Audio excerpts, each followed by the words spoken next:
안녕하세요. 저는 최근에 신우와 시모 때문에 남편과 상당히 큰 갈등과 마찰이 생기게 되면서 결국 이혼을 하게 된 40대 중반 여자입니다. 최대한 좋게 생각을 해보려 해도 도저히 그 사람들의 행동을 이해할 수가 없어 사연을 신청하게 되었습니다. 남편과는 30대 초반에 만나 결혼을 하게 되었는데요.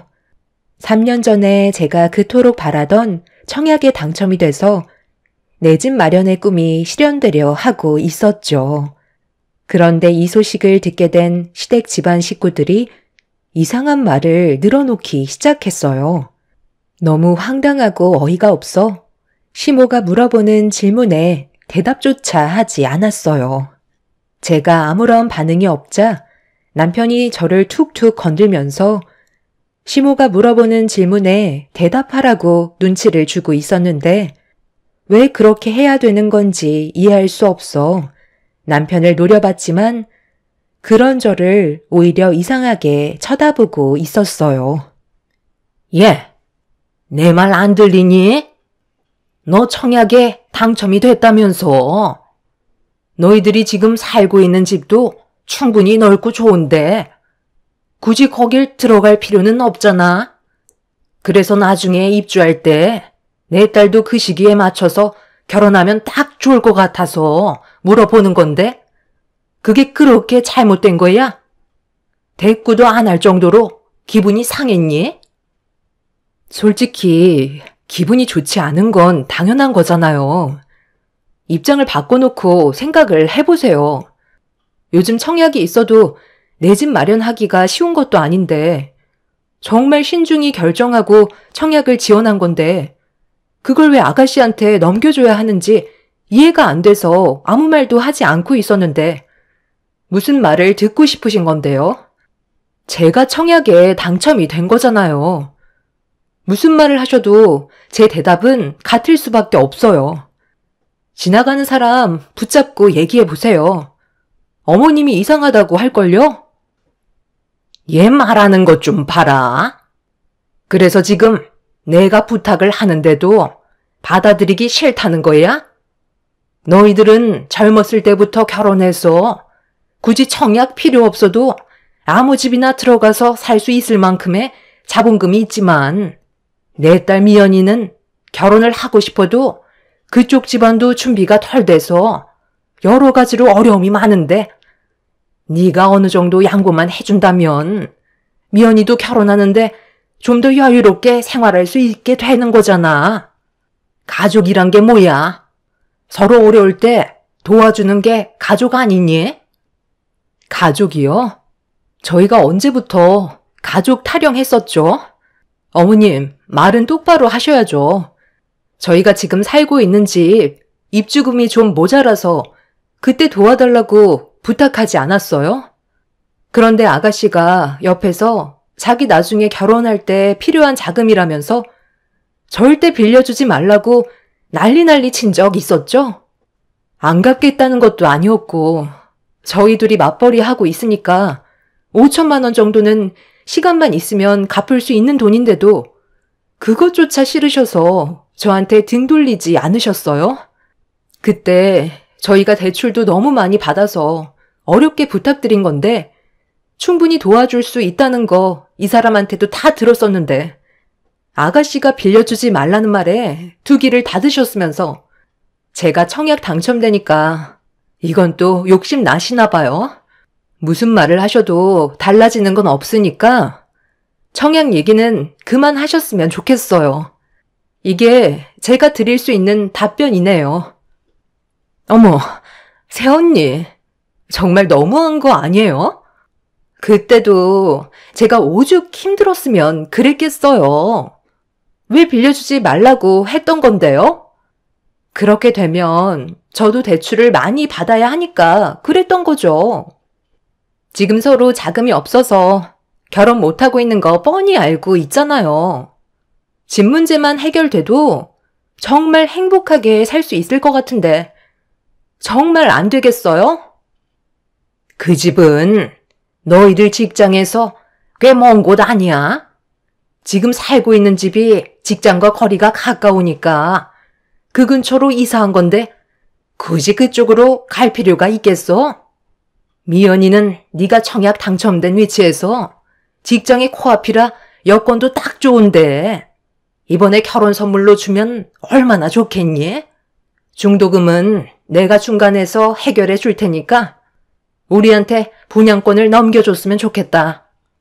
너희들은 그냥 지금 집에서 사는 게 100배 1000배 좋을 것 같은데 내 말 듣고 서로 좋게 해결 보면 안 되겠니? 더는 시댁 식구들의 말을 들어주고 싶지도 않아 입을 닫아 버렸어요. 자신들이 원하는 답을 내놓으려 하지 않자 얼굴을 붉히면서 남편한테 불만을 털어놓고 있었습니다. 저는 시댁 식구들이 왜 이렇게까지 제가 청약에 당첨이 된 아파트를 본인들이 가지려고 하는지 모르는 게 아니었어요. 청약을 신청했던 지역은 경쟁률이 상당히 높은 곳이라 당첨이 될 확률도 높은 편은 아니었지만 저 같은 경우 모든 조건이 충족이 되어 있는 상태였죠. 물론 직장과는 좀 떨어진 곳에 당첨된 거지만 한 지역에 오래 살았었고 청약을 넣은 기간 또한 오래됐었지만 제일 중요했던 건 저에게는 아이들이 셋이나 있었어요. 그래서 남들보다 조금은 유리한 조건에 속해 있었는지 간절하게 바랬던 청약에 당첨이 될 수 있었죠. 주변 사람들 말로는 10억 로또 청약에 당첨이 됐다곤 하지만 어차피 처분할 생각 없이 그 집에서 아이들과 평생 살아갈 생각을 가지고 있어서 저에게 그런 건 상관이 없었어요. 하지만 남편은 저와 다른 생각을 가지고 있었고 안 좋은 분위기로 집에 돌아왔을 때 남편의 한마디에 결국 부부싸움까지 이어지고 말았습니다. 그리고 그동안 쌓였던 불만들까지 전부 다 꺼내서 저에게 상처되는 말들을 쉬지 않고 뱉어대기 시작했어요. 아직 입주할 때까지 시간도 많이 남았는데 꼭 그렇게까지 얘기했어야 돼? 그냥 말로만이라도 생각해보겠다고 하면 안 되는 거였어? 당신 때문에 지금 집안 분위기가 얼마나 안 좋아졌는지 알아? 지금 우리가 사는 이 집이 좁은 것도 아니고 5이 살기에도 적당한데 굳이 거기로 이사를 가야 되겠어? 우리 엄마 말처럼 결혼 선물로 줘도 되는 거잖아. 가족은 원래 그런 거야. 베풀면 그만큼 돌아오게 되어 있는 거라고. 그쪽이 워낙 청약 과열 지역이고 위치도 좋아서 로또 청약이라는 말이 나올 정도로 나중에 분양 금액이 상당할 거라는 말이 들려오는데 그건 그때 가봐야 알 수 있는 거 아니야? 당장 어떻게 되는 것도 아닌데 미연이랑 우리 엄마 마음 좀 편안하게 만들어주면 얼마나 좋아? 그 자리에서 5만 가지 인상 다 쓰고 사람 불편하게 분위기 조성하면 내 입장이 어떻게 되겠냐는 거야. 일단 그 자리에서는 좋게 얘기하고 나중에 나랑 따로 대화하면 될걸. 당신 때문에 우리 가족 전체가 상처받았잖아. 쓸데없이 청약은 왜 넣어가지고 사람 곤란하게 만들어야 되겠어? 내가 좋게 얘기할 거니까 당신은 그냥 가만히 입 다물고 있는 게 좋겠어. 뭐? 입을 다물고 있으라고? 당신 지금 나랑 장난해?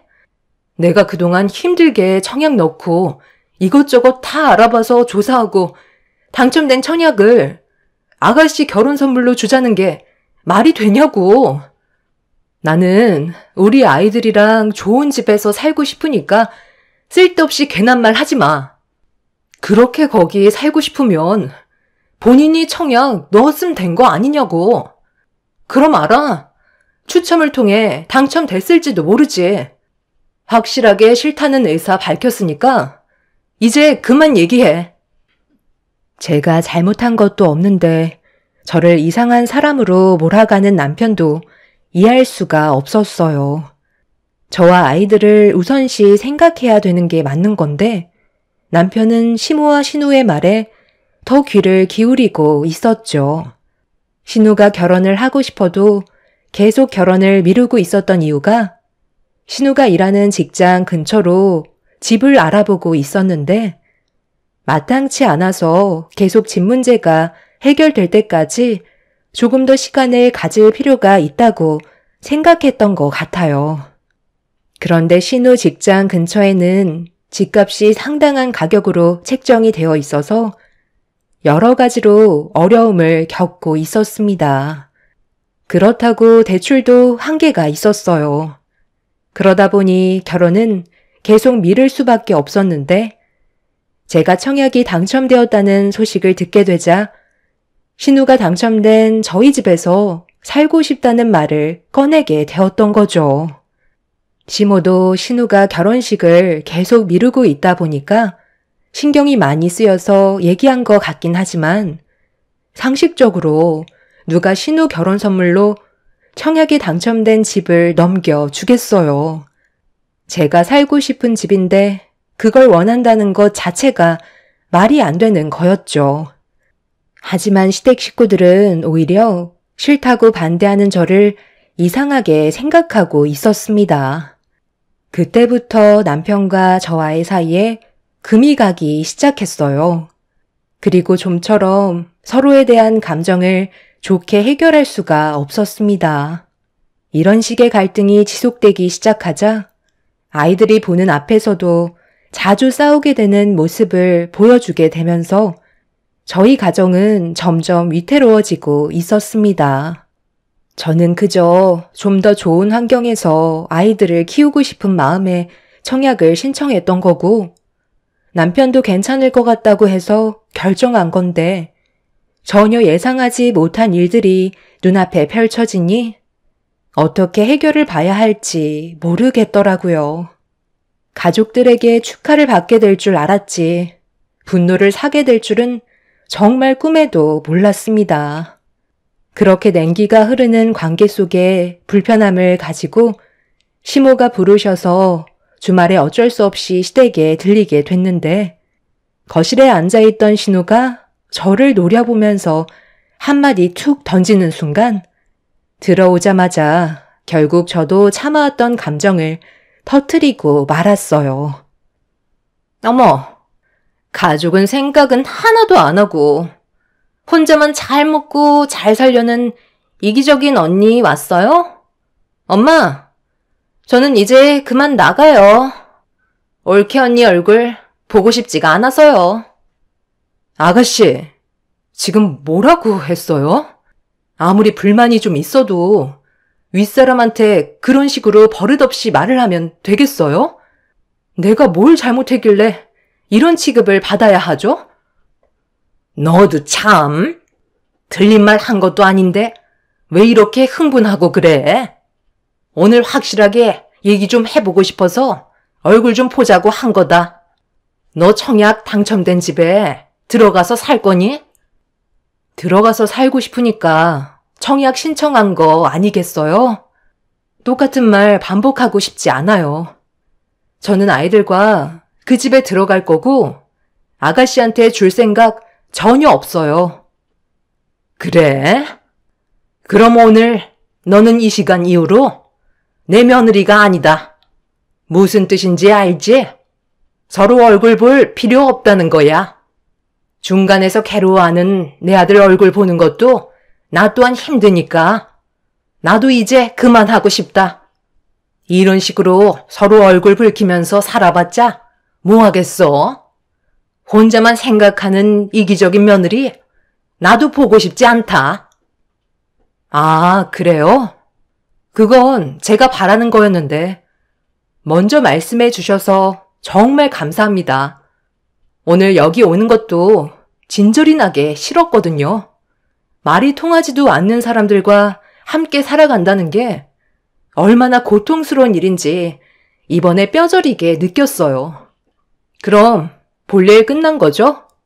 저도 이런 지긋지긋한 생활 빨리 벗어나고 싶었거든요. 저는 뭐 좋아서 때 되면 어머님 댁에 들리는 줄 알아요?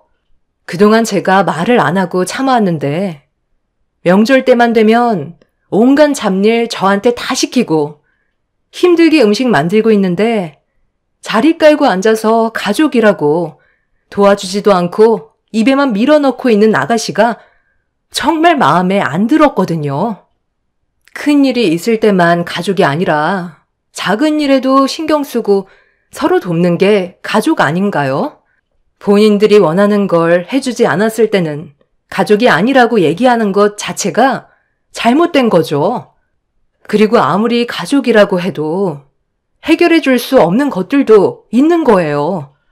인연 끊자고 직접 얘기해 주셔서 정말 감사합니다. 그 말을 간절히 기다리고 있었는데 이제야 속이 후련하네요. 무슨 일이 있더라도 제발 부탁인데요. 오늘 이 시간 이후로 서로 얼굴 볼 일 없었으면 좋겠어요. 그럼 이제 그만 돌아가 봐도 되는 거죠? 당신 지금 뭐 하는 짓이야? 우리 엄마가 서운해서 저러시는 건데 방금 뭐라고 그랬어? 인연을 끊겠다고? 누구 마음대로 인연을 끊어? 이런 식으로 행동하면 더욱더 안 좋아진다는 거 몰라? 설득하고 좋게 풀어나갈 생각은 안 하고 극단적으로 분위기를 이끌어가면 결국 상처만 남을 텐데 당신은 정말 우리 가족이랑 등 돌리고 살고 싶은 거야? 그렇게 되면 나와의 관계에서도 문제가 생길 테고 결국 우리 둘 또한 돌이킬 수 없는 길을 걷게 될지도 모른다고. 그걸 바라는 건 당신 어머님이랑 아가씨 같은데? 그리고 당신도 나랑 헤어지는 걸 원하는 거 아니야? 그래서 지금 이런 식으로 행동하는 거잖아. 청약 문제 때문에 지금까지 계속 서로 얼굴 붉히면서 지내고 있는데 당신은 지금까지 단 한 번도 내 편에 서준 적이 없었잖아. 팔은 안으로 굽는다고 아가씨랑 어머님 편에만 서 있었잖아. 내가 얼마나 지금 난처하고 당황스러운지 알아? 결혼 선물로 아파트를 준다는 게 말이 되냐고. 그렇게 원하면 여건되는 어머님이 어머님 짐 처분해서 해주시던가요. 그러고서 합가를 하시던 하세요. 저한테만 바라지 마시고 아가씨랑 결혼할 남자가 능력이 없으면 다른 남자를 물색하던가. 나처럼 계획을 하고 준비하면 차후에 청약에 당첨될 수 있게 될 텐데 왜 이렇게까지 억지를 부리는지 모르겠네. 차라리 우리 그만하자. 언제까지 이렇게 살 건데? 지금 상황에서 당신과 내가 좋은 관계를 유지할 수 있을 거라 생각해? 아이들을 생각해서 지금까지 참고 살아왔는데 이번만큼은 너무 납득이 되지 않은 모습들을 많이 봐서 그만하고 싶은 생각뿐이야. 당신도 우리의 관계에 대해 진지하게 생각해봐. 나는 지금 이렇게 사는 게 너무 지쳤어. 남편은 제가 하소연을 해도 들어주려 하는 것보단 이해할 수 없다는 표정을 보이며 알아서 하라고 되레 화를 내고 있었습니다. 함께 살아온 세월이 적은 것도 아닌데 제 입장을 이해하지 못하는 남편한테 너무 서운했었어요. 그날 이후 저희 부부의 관계는 회복할 수 있는 길이 보이지 않았고 남편과 각방 생활을 하면서 억지로 하루하루 힘겹게 살아가고 있었습니다. 서로가 말도 안 하고 살아오다 보니 아이들한테도 안 좋은 영향을 계속해서 주게 되니 불안해하는 모습을 보이길래 이것저것도 안 되는 관계에 차라리 하루빨리 정리하는 게 좋을 것 같아 아이들을 재우고 늦은 저녁 방에서 나오지 않는 남편한테 대화 좀 하자며 거실로 불렀습니다.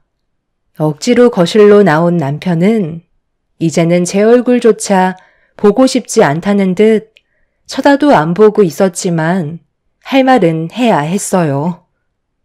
저번에 어머님 댁에서도 얘기했었지만 당신과 나와의 관계에 지금 상당히 문제가 커졌다는 걸 인지하고 있을 거야. 그리고 아이들에게까지 안 좋은 영향을 끼치고 있어. 아무것도 해결되지 않는 상태에서 계속 이런 식으로 살아가다 보면 분명 더 안 좋은 결과만 가져오게 될 거라고. 그러니까 앞으로 어떻게 할 건지 확실하게 얘기해 줬으면 좋겠어. 그때는 이혼하자는 말까지 나왔었지만 아이들이 있어서 서로가 섣불리 먼저 움직이지 않고 있잖아? 어떻게 할 거야? 뭘 어떻게 해? 서로 안 맞으면 갈라서는 거지. 나는 당신이랑 좋아서 살고 있는 줄 알아? 자기 생각만 하는 사람이랑 나도 같이 살고 싶지 않다고. 아이들한테도 정신적인 문제가 생긴다면 하루빨리 해결하는 게 좋겠지.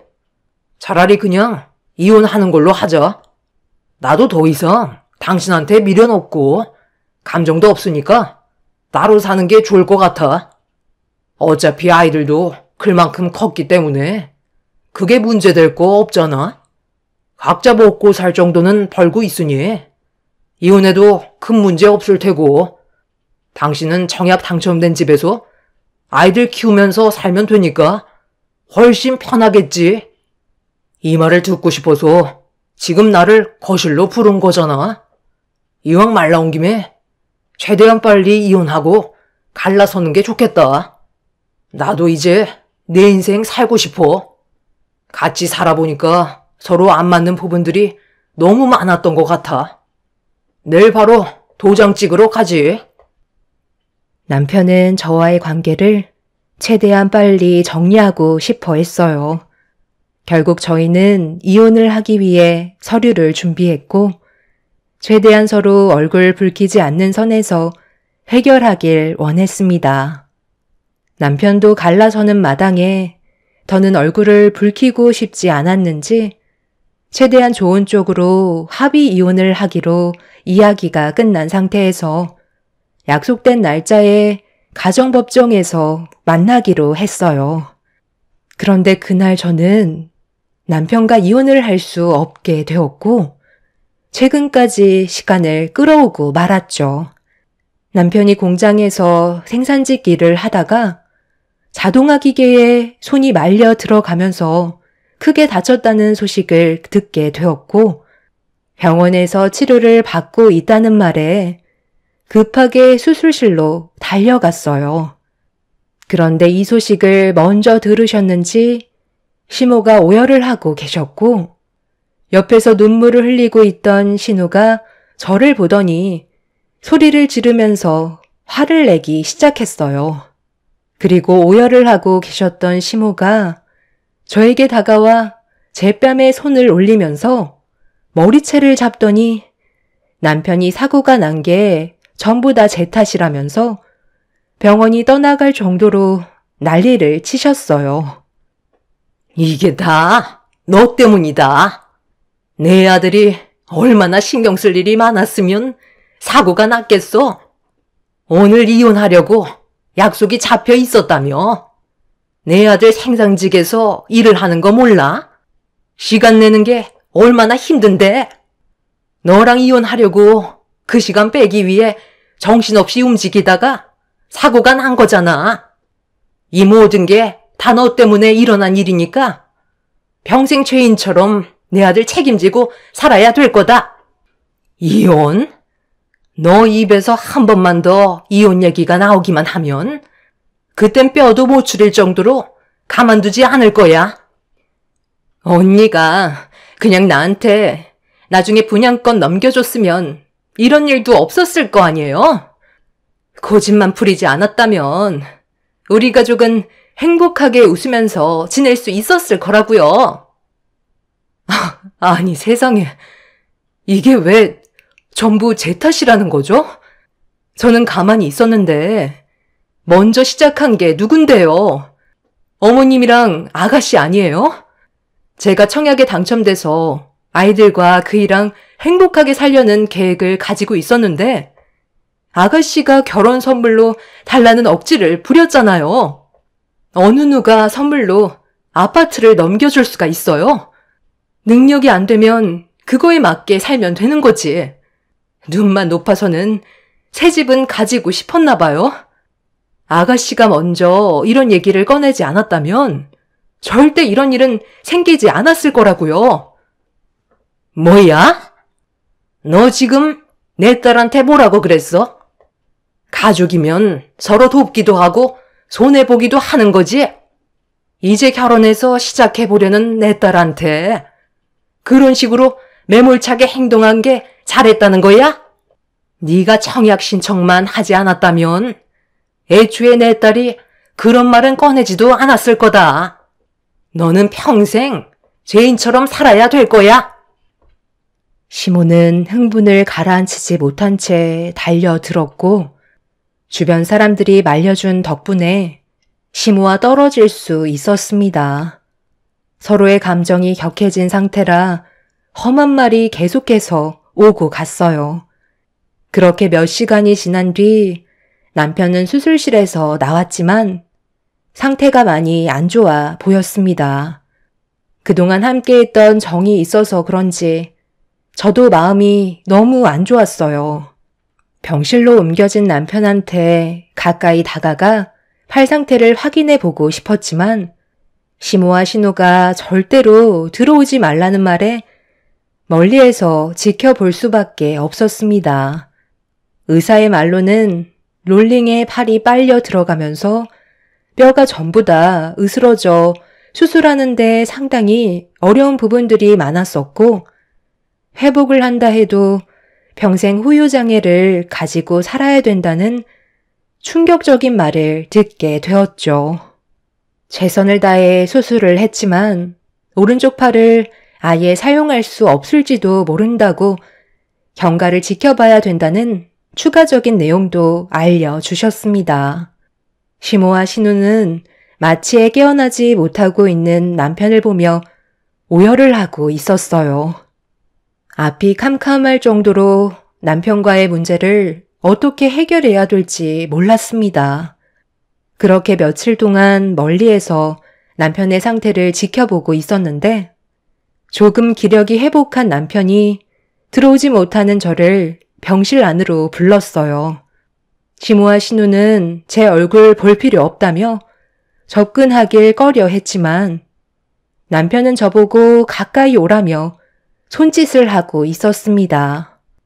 그러게 며칠 만에 남편의 몸 상태를 확인해 보기 위해 가까이 다가가자 무슨 할 말이 있는지 저에게 더 가까이 오라며 손짓을 하더군요.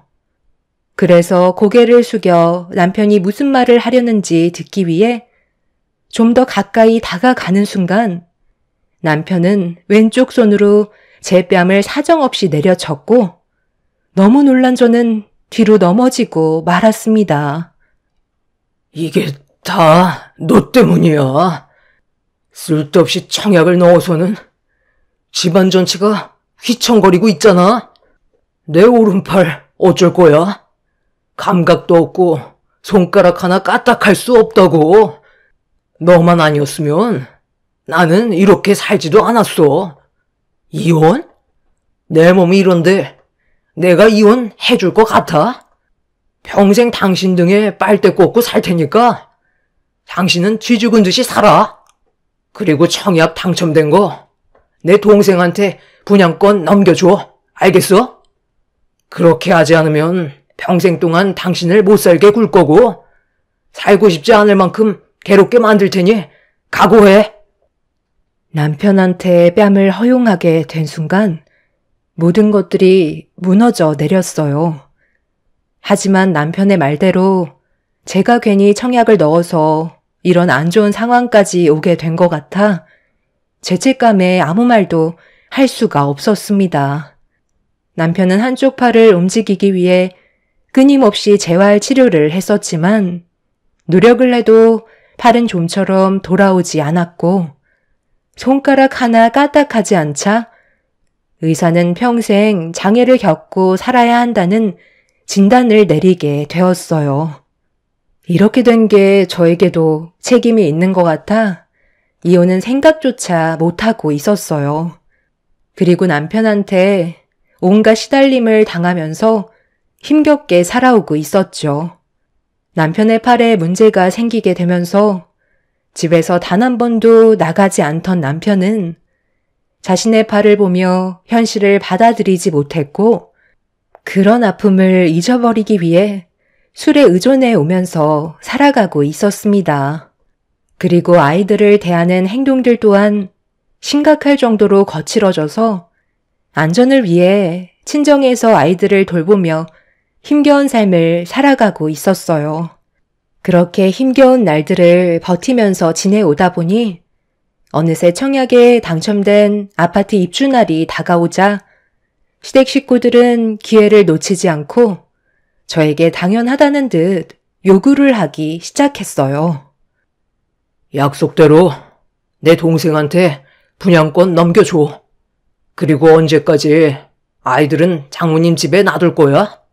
당장 애들 데려오지 못해? 당신이 그런 행동이 아이들과 나와의 사이에 문제를 더 키우는 거라고. 내 팔에 대한 값으로 동생한테 주기로 한 거니까 더 이상 토 달지 말고 분양권 넘겨줘. 알겠어? 집이 완벽하게 넘어가면 그때 결혼식 바로 올리기로 했으니까 미연이 너도 이제 슬슬 결혼 준비해라. 정말 오래 기다렸잖아. 엄마도 미연이 결혼식 준비 도와주시고요. 그런 건 걱정하지 마라.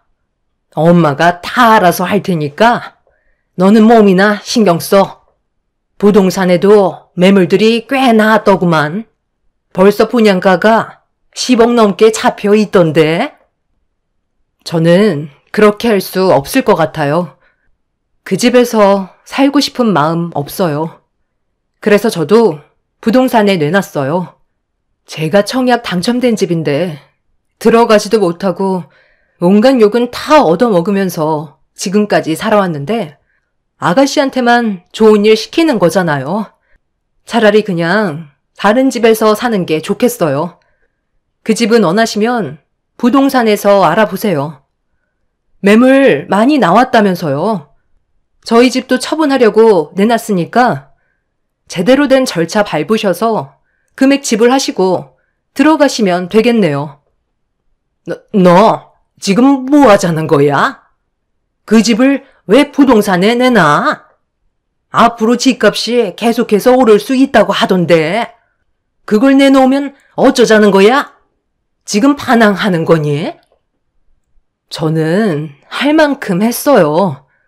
여기까지만 하려고요. 더 이상 함께 살 이유가 없을 것 같아요. 이 사람은 맨날 술만 먹고 집안은 전부 다 던져 부수고 아이들한테 본이 되는 모습조차 안 보여주고 있는데 뭐하러 붙어 살아야 되는 거죠? 본인이 작업 부주의로 사고 난 걸 왜 제 탓으로 돌리는 거예요? 지금까지 붙어 있었던 건 확실한 이혼 절차를 밟기 위한 계획이었어요. 며칠 전에 변호사를 만났는데 남편과는 이혼하는 게 좋을 것 같다고 하더라고요. 아이들의 안전을 위해서라도 그렇게 하는 게 더 큰 사고를 막을 수 있는 방법이라고 알려주셨어요. 집안의 가장이 무력을 앞세우면 되겠어요? 그동안 함께 해왔던 정이 있으니까 불쌍해서 지금까지 버텨준 것뿐이네요. 이혼 소송 준비할 테니 불만 있으시면 똑같이 소송하시면 될 것 같아요.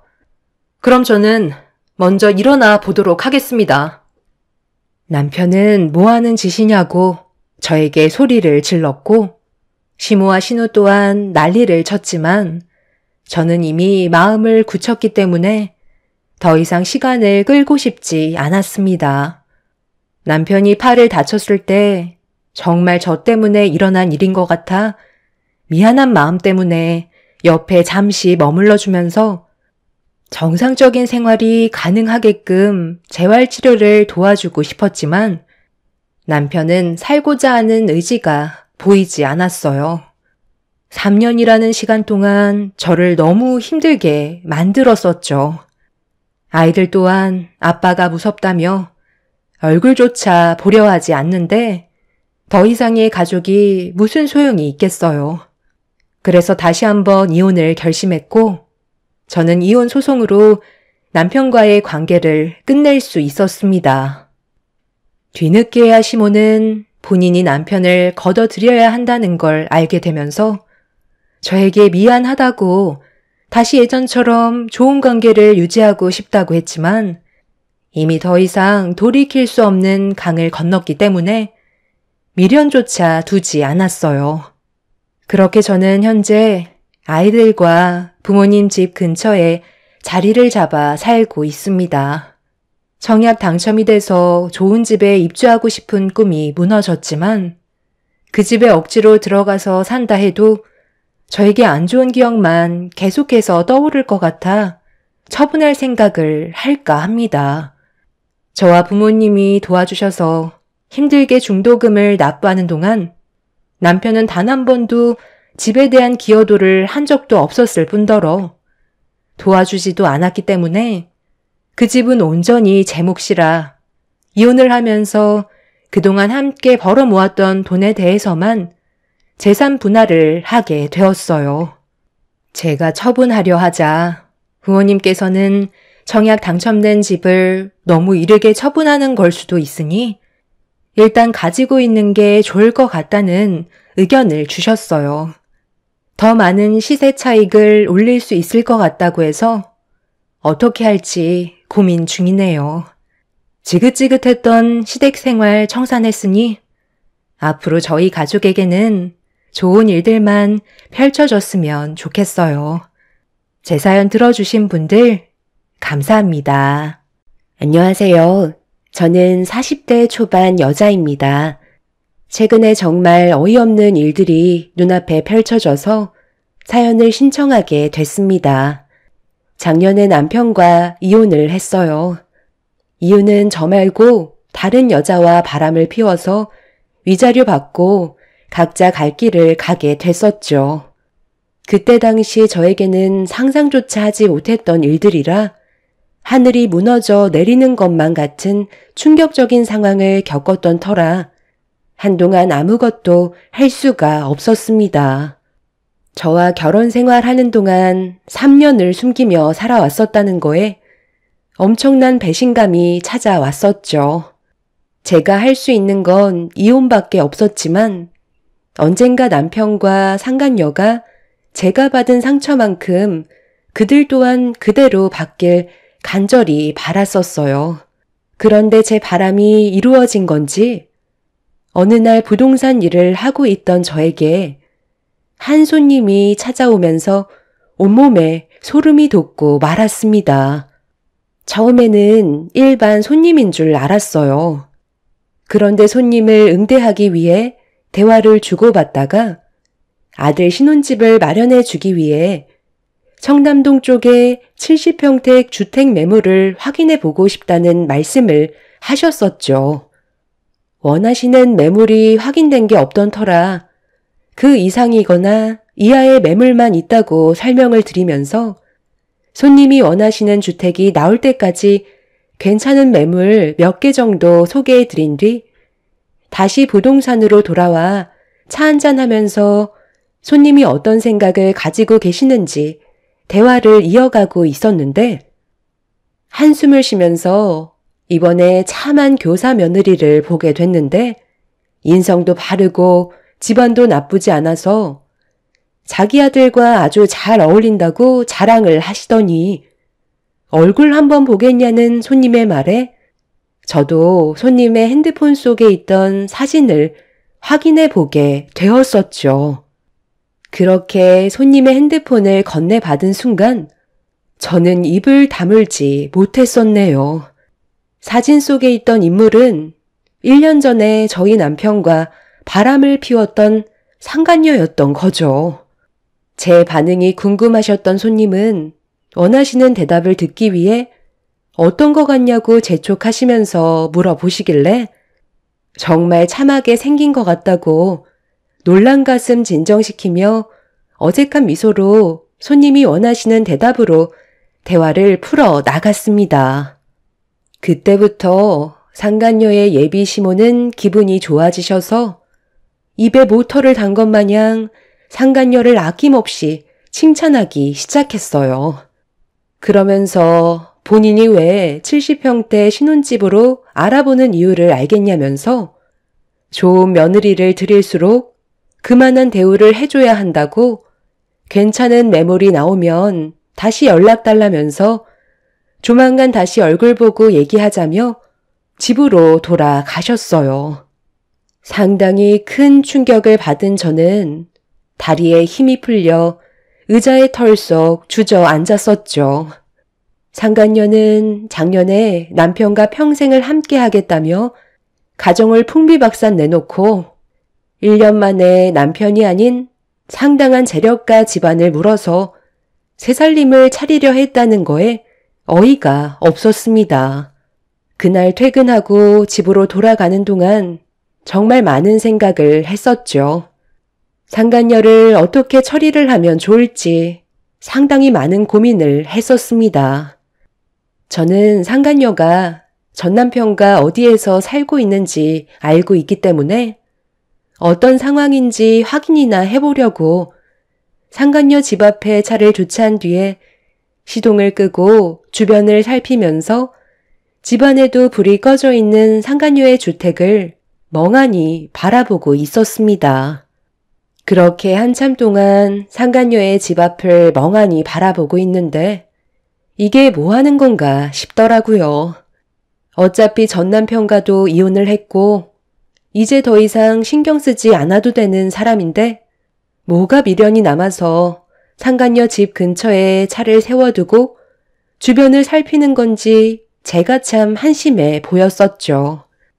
그래서 서둘러 집으로 돌아가는 게 속 편할 것 같아 차 시동을 걸려고 하는데 갑자기 상간녀 집 앞으로 남녀가 서로 다투면서 걸어오고 있었습니다.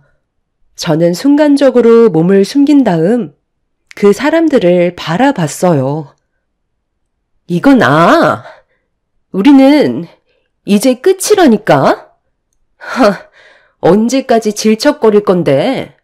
내가 당신이랑 평생 함께 할 줄 알았어? 우리는 아주 잠깐 튀었던 불꽃에 불과했다고. 우리가 함께한 시간이 잠깐이라고? 이 집에 얼마나 많은 추억을 만들어 왔었는데 갑자기 헤어지겠다는 게 말이 되냐고. 내가 이유라도 알아야 되는 거 아니야? 우리 사이가 단순한 건 아니잖아. 얼마나 힘들게 이루어진 사이냐고. 나도 모든 걸 포기하고 당신을 선택했는데 이제 와서 갑자기 이러면 나더러 어떡하라는 거야. 그래, 단순한 사이는 아니지. 당신은 애딸린 유부남이고 나는 그런 유부남을 뺏어온 상간녀니까. 그런데 그런 꼬리표를 달고 사는 거 나는 원하지 않아. 깨끗한 남자를 원하지. 뒤가 더러운 남자와 평생을 함께할 자신은 없다고. 우리 처음 만날 때 내가 얘기하지 않았어? 언제든 헤어질 마음의 준비는 해야 된다고 몇 번이나 말했었잖아. 같이 지내는 동안만큼은 서로에게 최선을 다하자고 했었지. 평생을 함께 하자는 말을 하지는 않았었다고. 이제 그만 질척거려. 당신이 이러는 거 더욱더 정 떨어진다고. 서로 좋았을 때 헤어지는 게 좋은 기억으로 남겨진다는 거 당신도 잘 알면서 우리 이렇게까지 하지는 말자. 나는 지금 마음의 준비가 되지 않았다니까. 우리 조금만 더 시간을 가지고 다시 생각해보자. 며칠 전까지만 해도 당신은 나밖에 안 보인다며. 사람 마음은 하루에도 수십 번, 수백 번 바뀐다고. 이 집도 부동산에 내놨어. 당신이랑 함께했던 공간은 이제 추억 속으로만 간직하고 살 거야. 최대한 빨리 집을 처분하는 게 좋을 것 같아서 부동산에 키 주고 아무 때나 들어와서 확인해 보라고 했으니까. 당신도 집 안에 있던 물건들 필요한 건 다시 가져가고 필요 없는 물건들 같은 건 전부 버리는 게 좋을 것 같아. 어차피 집 안에 있는 물건들이며 사진들 다 떳떳한 건 아니잖아? 남들은 우리가 불륜 관계인 걸 모르지만 우리는 서로가 알고 있잖아. 나도 집안에 있던 물건들 최대한 빨리 정리하려고. 여기는 우리의 추억이 담겨 있었던 아지트였지만 이제 이런 짓도 그만해야지. 나도 나이 먹을 만큼 먹었고 정신 차릴 때가 된 것 같아서 제대로 된 삶을 살아보려고. 그동안 내 시간에 들어와줘서 고마웠어. 상간녀는 집으로 들어갔고 전 남편은 눈물까지 흘리면서 자기를 버리지 말라며 무릎까지 꿇고 애원하고 있었어요. 그 모습을 보는데 제가 저런 사람과 결혼을 했었다는 거에 제 자신이 너무 창피스러웠었네요. 상간녀의 단호한 행동으로 인해 모든 걸 잃은 듯한 표정으로 고개를 떨군 채 돌아가는 전 남편을 보고 있는데 왜 저렇게까지 사는지 이해할 수가 없었어요.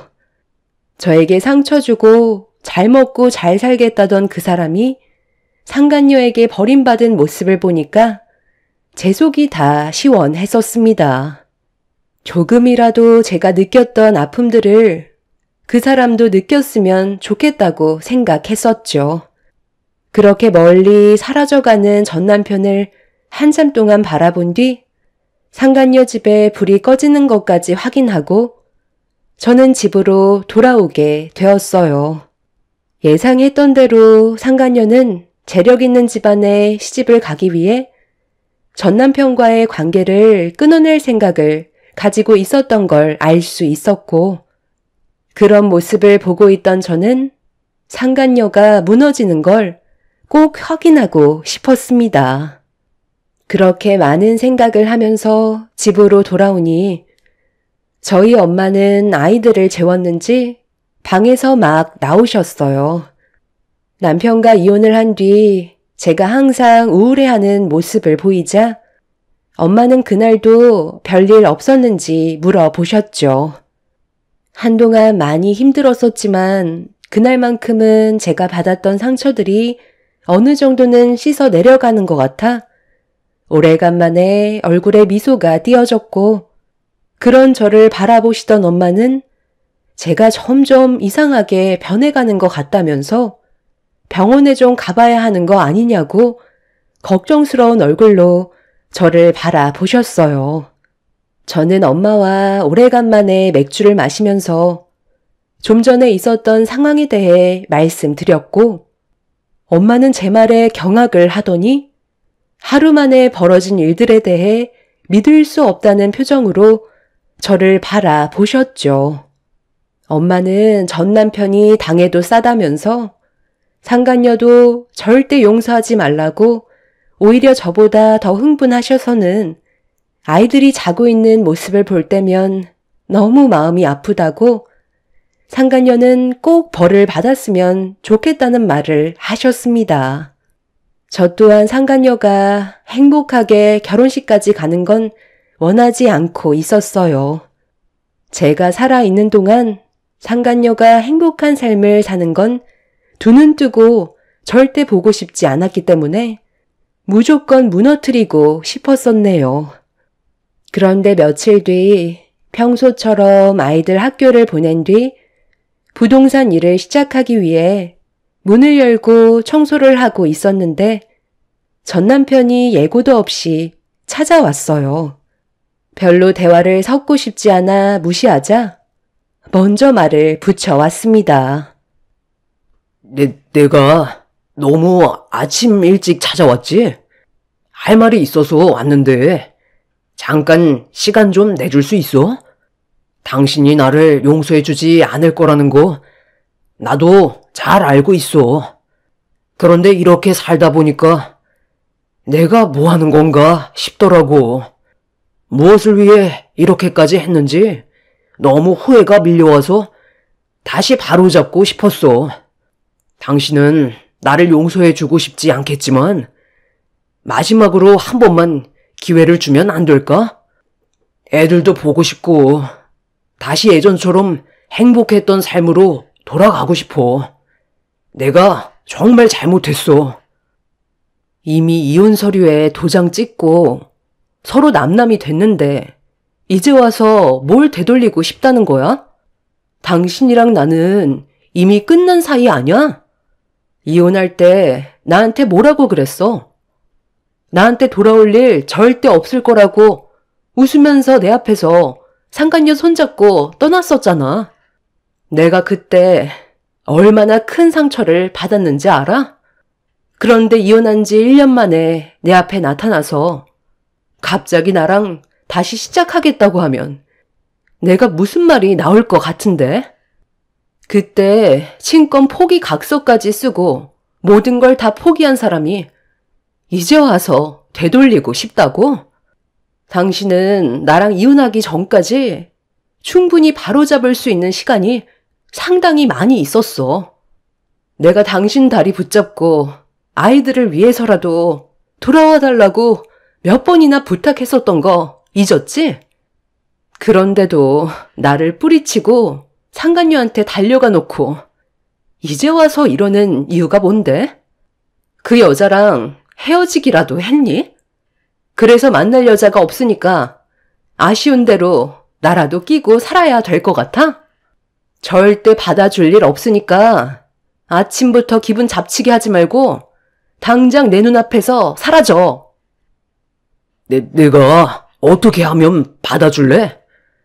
시키는 건 뭐든 다 할게. 당신이 원하는 건 그게 무엇이든 할 테니까 제발 마지막으로 한 번만 용서해 주라. 애들이 불쌍하지도 않아? 평생 아빠 없는 자식 만들 거야? 내가 다시 잘하면 되잖아. 가정에 충실하고 그동안 당신이랑 아이들한테 못했던 거 원 없이 해주면 되는 거 아니야? 이미 애들도 당신이 그 여자랑 바람 피워서 우리 가족 버리고 갔다는 거 다 알고 있어. 더 이상 애들한테 상처 주지 마. 영업 방해로 경찰에 신고하기 전에 이제 그만 나가줬으면 좋겠는데. 당신이 뭘 해도 달라지는 건 아무것도 없을 거야. 애초에 너희들은 불완전한 관계였던 거 몰라? 당장 내 눈앞에서 그 더러운 면상 좀 치워줄래? 저는 전 남편을 밖으로 밀치면서 부동산 사무실에 들어오지 못하게 했어요. 그런데도 전 남편은 계속해서 들어오려 하길래 화가 머리끝까지 올라와 버린 저는 바닥을 닦고 헹구던 대걸레 물통을 들어서 남편 얼굴에 냅다 뿌려 버렸습니다. 그제서야 억지를 부리던 남편의 행동은 멈췄고 곧바로 경찰에 신고하겠다며 액션을 취하자 남편은 나중에 다시 찾아오겠다며 급하게 도망을 쳤네요. 아침부터 전 남편의 얼굴을 보게 되니 일이 손에 잡히지 않게 되었고 아무것도 할 수가 없었습니다. 상간녀가 헤어지자는 말을 하지 않았다면 저에게 찾아올 생각도 없었으면서 꽝 대신 닭이라고 괜히 아쉬우니까 저에게 다시 돌아오려는 전 남편의 행동이 저에게 더 큰 실망감을 안겨 주었어요. 그날 기분이 상당히 안 좋아져서 일찍 집에 들어가는 게 좋을 것 같아 부동산 사무실 문을 닫을 준비를 하려는데 상간녀를 며느리로 들이려는 예비 시모가 저희 부동산을 다시 찾아오셨고 괜찮은 매물이 나온 건 없는지 물어보시길래 저는 순간적으로 머릿속에 스쳐 지나갔던 상황들이 떠올라 기회를 놓치지 않고 이번에 특급 매물이 나왔으니 잠시 앉아서 기다려달라며 차를 대접해 드렸습니다. 그리고 상간녀가 부동산에 내놨던 사무실에 전화를 해서 제 입장에 대해 상황 설명을 드렸어요. 저희 사무실과 멀지 않은 곳에 위치해 있던 부동산에 들려 상간녀가 집을 확인해 봐도 된다고 연락받았다면서 저에게 키를 건네주셨죠. 그렇게 다시 저희 부동산으로 돌아온 뒤 손님을 태우고 상간녀의 집으로 향하게 되었어요. 제가 차를 멈추자 손님은 매물을 확인하시더니 인상을 찌푸리시면서 이게 무슨 특급 매물이냐고 그만 차를 돌려달라고 하시길래 들어가시면 마음이 바뀌실 거라면서 손님을 설득한 뒤 함께 상간녀의 집 안으로 같이 들어가게 되었죠. 그렇게 현관문을 열고 발을 들이는 순간 눈앞에 펼쳐진 광경에 상간녀의 예비 시모는 집안에 걸려있던 사진들을 보고 경악을 하셨고 온몸을 부들부들 떨면서 저를 바라보시더니 뭐 하는 짓이냐고 버럭 화를 내셨습니다. 당신 지금 이게 뭐 하는 짓이야? 이것들이 전부 다 뭐냐고? 왜 나한테 이런 걸 보여주는 거지? 혹시 내 예비 며느리를 알고 있기라도 한 거야? 네, 아주 잘 알죠. 이 사진 속에 있는 남자가 저희 남편이거든요. 이런 사실을 숨기고 있었나 봐요. 여기가 저와 결혼했던 전 남편과 이 여자가 단둘이 3년간 사랑을 나눴었던 아지트였어요. 그런데 급하게 이 집을 처분한다고 하더라고요. 왜 그랬을까요? 모든 흔적을 없애야 뒤가 구리지 않잖아요. 여기 주변 집값 시세보다 상당히 싸게 나왔더라고요. 아지트로 사용되었던 집이니까 지금은 그 여자가 여기로 올 필요는 없는 상태죠. 저희 가정을 무너뜨리고 그 사람이랑 잘 먹고 잘 살겠다고 했던 저 사진 속 여자가 사모님 아드님과 결혼을 하기 위해 며칠 전까지 저희 남편과 만나오면서 이중 생활을 유지하다가 헤어짐을 통보했어요. 저는 그냥 넘어갈 수도 있었지만 사모님 집안에 피해가 가지 않게 해드리기 위해 이런 결정을 내린 거고 제가 받았던 상처까지 보여드리면서 저 여자를 무너뜨리고 싶었던 거예요. 솔직히 3년 동안 만남을 가졌다는 건 저희 남편과 저 여자가 서로에 대해 모르는 게 없을 정도로 깊은 사이였다는 거 말씀 안 드려도 알 수 있으실 거예요. 저런 더러운 여자가 사모님한테는 깨끗한 척, 참한 척, 온갖 애교까지 떨면서 아무것도 모르는 순수한 교사인 척 행동을 했었겠죠. 그런데 이거 보세요. 그 뒤에는 엄청난 실체를 숨기고 있었고 이런 여자한테 사모님 식구들은 전부 다 속아 넘어가고 있었습니다. 말도 안 돼. 어떻게 이런 쓰레기 같은 여자가 내 앞에서 참한 교사인 척 행동을 할 수가 있는 거지? 교사라고 해서 정말 높은 점수를 줬었구만. 아주 더러운 여자였잖아. 감히 내가 누구인 줄 알고 나를 속이려 들어? 당장 내 눈앞에서 무릎 꿇는 모습을 봐야 할 것 같네. 절대 용서치 않을 거야.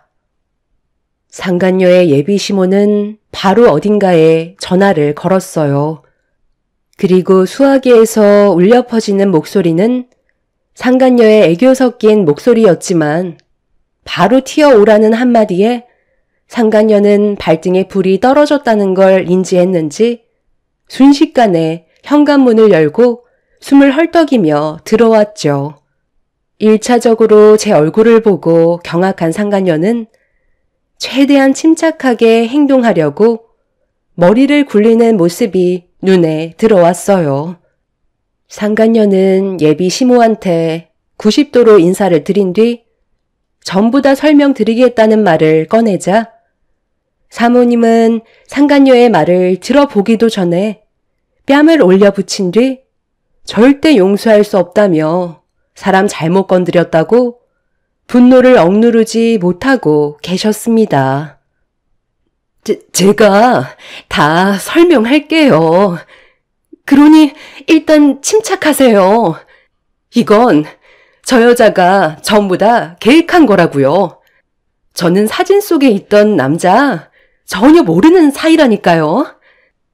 네가 거짓말을 하면 할수록 사태는 점점 심각해진다는 거 몰라? 그냥 지금이라도 늦지 않았으니까 솔직하게 털어놓고 잘못을 인정하지 그래. 이제는 네가 아무 말이나 막 뱉어대는구나. 감히 나를 속이고 내 며느리로 들어올 생각을 했던 거야? 우리 집안이 어떤 집안인지 모르는 건 아닐 텐데. 너 같은 거 감쪽같이 이 세상에서 사라지게 만들 수 있다는 거 몰라? 마지막으로 기회를 줄 테니까 솔직하게 얘기하는 게 좋을 거야. 여기 사진 속 남자 누구야? 어머니, 정말 죄송해요. 제가 잘못했어요. 그러니 한 번만 용서해 주세요. 저분의 남편이었어요. 하지만 지금은 아무 사이도 아니에요. 믿어주세요. 이 집을 내놓은 것도 관계를 정리했기 때문에 전부 처리하는 중이었다니까요. 저는 기성 씨 아니면 앞으로 살아갈 수가 없는 사람이에요. 저희 이제 결혼식밖에 안 남았는데 과거에 있었던 일로 모든 걸 망치고 싶지 않아요. 잠깐 스쳐 지나갔던 인연일 뿐이고 저 사람한테도 이건 잘못이 있는 거라고요.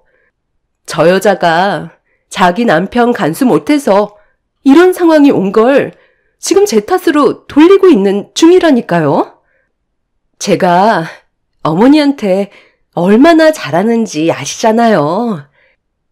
너 때문에 우리 가정은 아직까지 휘청거리고 있고 아이들은 지금도 정신과 치료를 받고 있는 중이야.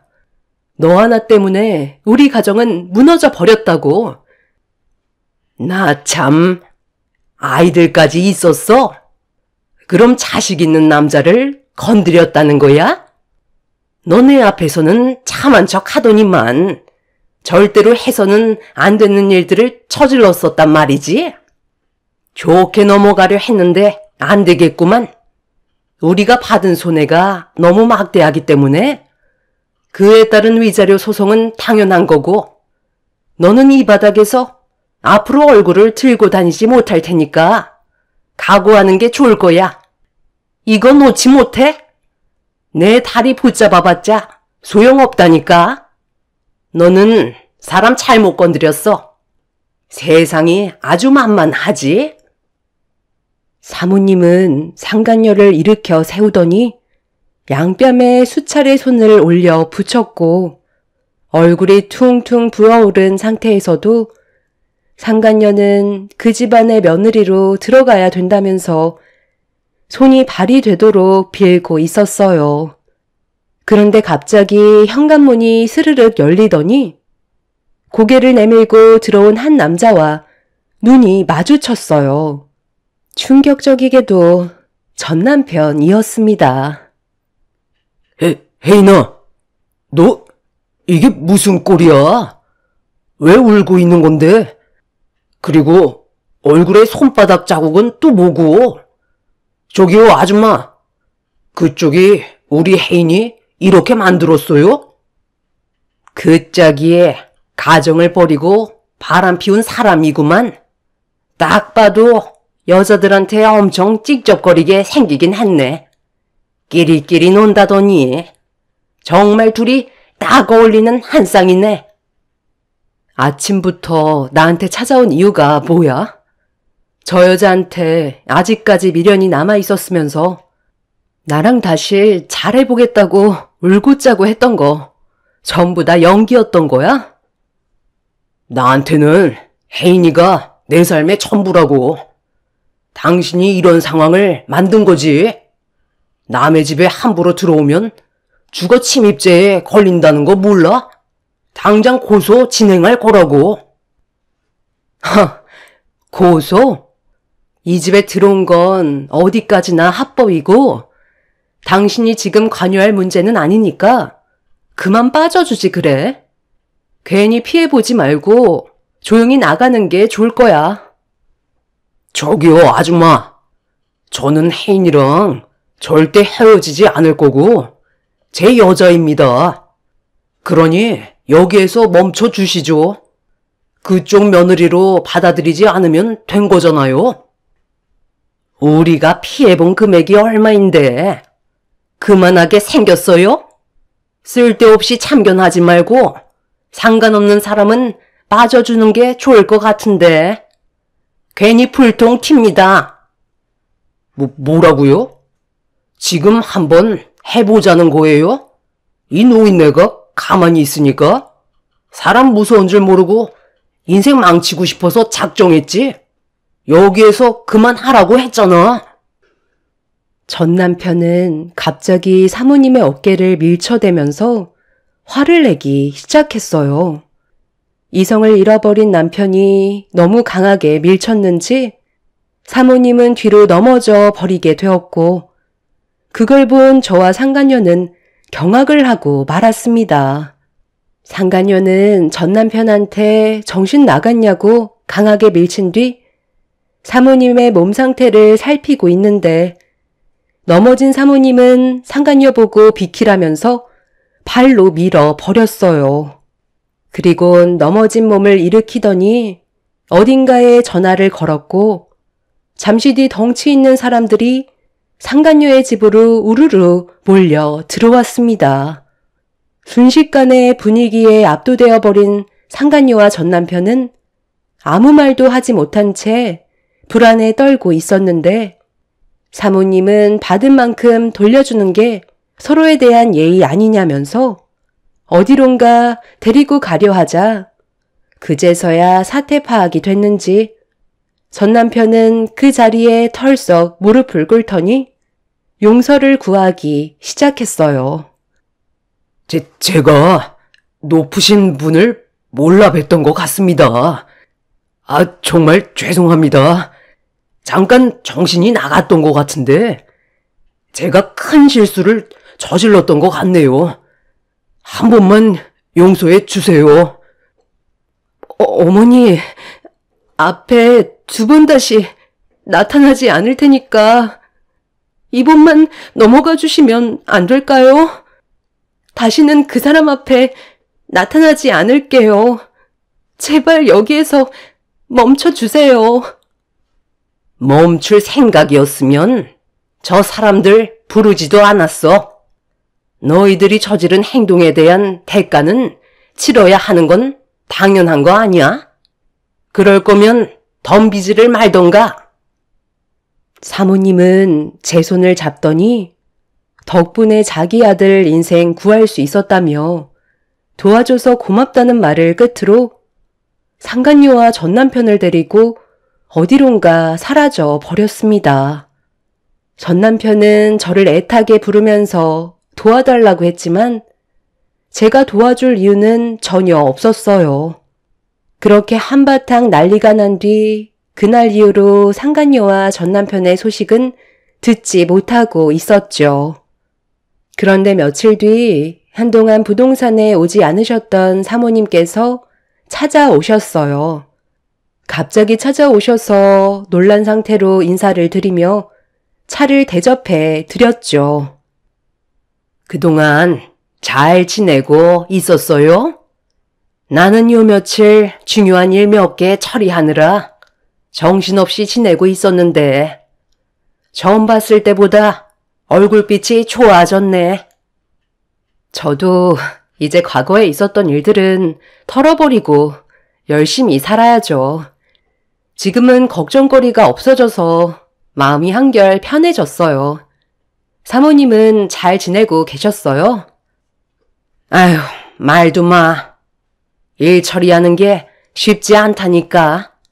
우리 집안을 속이고 내 아들과 결혼하려 했던 그 애는 결혼식 비용에 손해난 부분과 우리 가족이 받은 정신적인 피해 보상에 대한 대가를 갚기 위해 열심히 일을 하고 있는 중이야.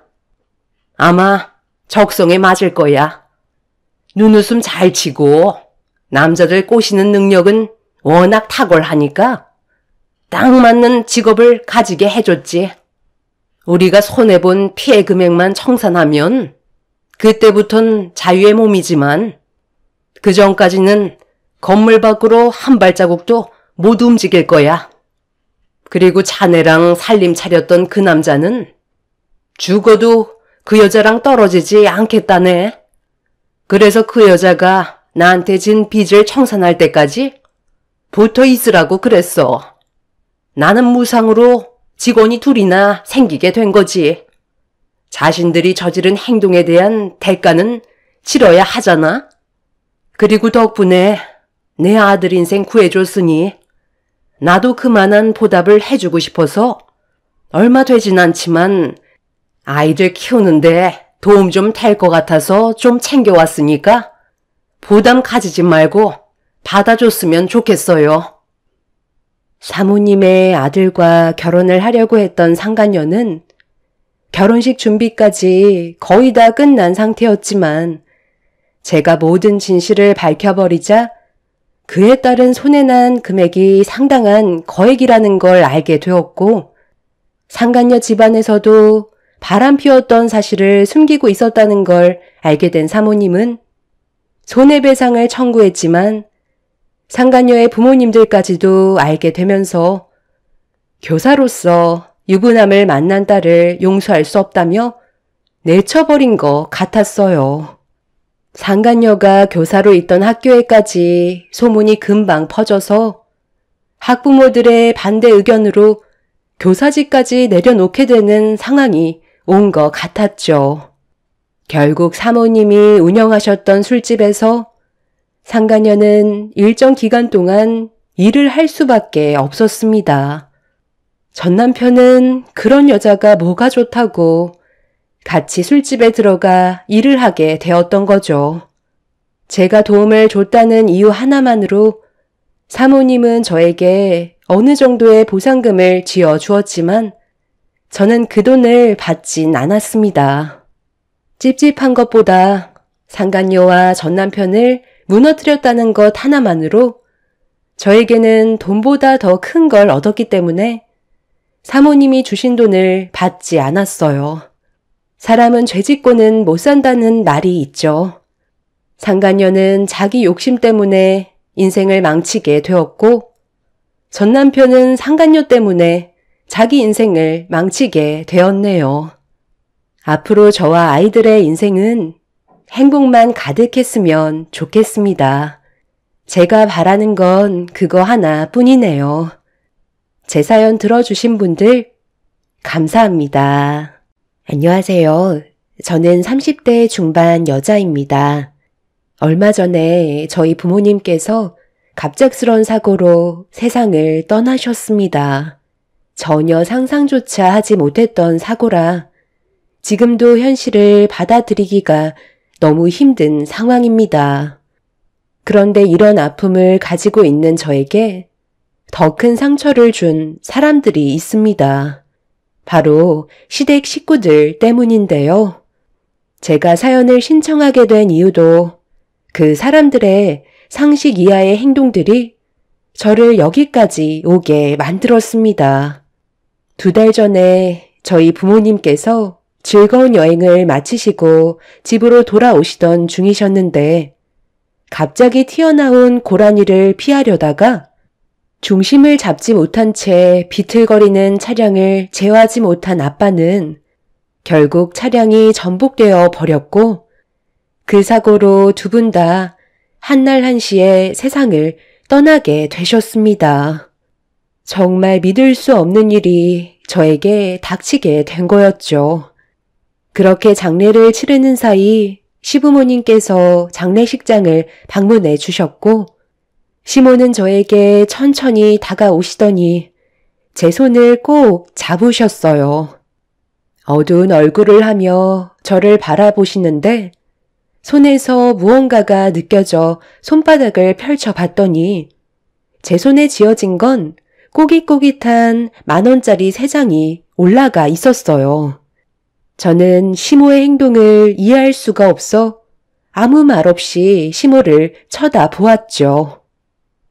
한꺼번에 2분을 떠나보냈으니 얼마나 마음이 아프겠어? 내가 너한테 무슨 말을 하더라도 위로가 되겠니? 그러니 부조금이라도 받아야 되지 않겠어? 얼마 안 되는 거지만 그거라도 받아라. 인생이라는 게 참 웃기지? 사돈분들이 갑자기 세상 떠날지 누가 알았겠어? 그래도 산 사람은 살아야 되지 않겠니? 그나저나 장례식장에 와주신 분들은 이게 다인 거야?